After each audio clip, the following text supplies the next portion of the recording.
Nahuli kam ang pananalisis sa isang tindahan ng alas sa loob pamantin ng isang mall. Ang nasikwat ay isang singsing na nagkakahalaga ng 1,000,000 piso. Si Dante Perello, naka-alerto 24.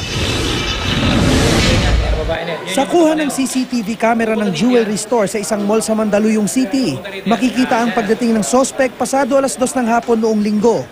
Agad siyang dumiretso sa display at nagtanong sa sales lady tungkol sa white gold diamond ring and earring set na halagang 2.8 million pesos. Sa investigasyon, lumalabas na sumunod namang tinanong ng babae ang wedding ring na may halaga namang 50,000 pesos. Ilang saglit pa, nagtanong naman tungkol sa rose gold diamond ring and earring set na balak raw niyang iregalo sa kanyang ina. Sabi raw ng babae, ang boyfriend niyang foreigner ang magbabayad ng mga alahas.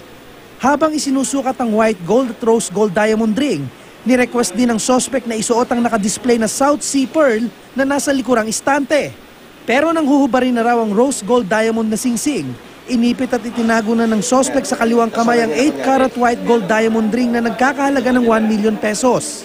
Sinukat yung isang ring sa kaliwa. After that, binalik sa box.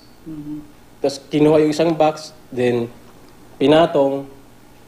Yung pala, nasikwat na ni Joy yung isang wedding ring na nagkakahalaga ng 1,000,000. Nag-request na ang CIDG ng kopya ng iba pang CCTV footage sa mall.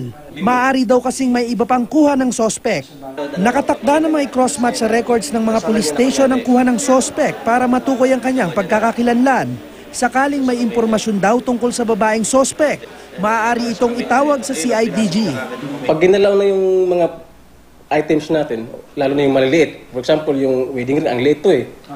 Kailangan magmatiyag. Pangalawa, after ng transaction, hindi binili. Binalik. Dapat i-recheck nila. Dante Perello, naka-alerto 24.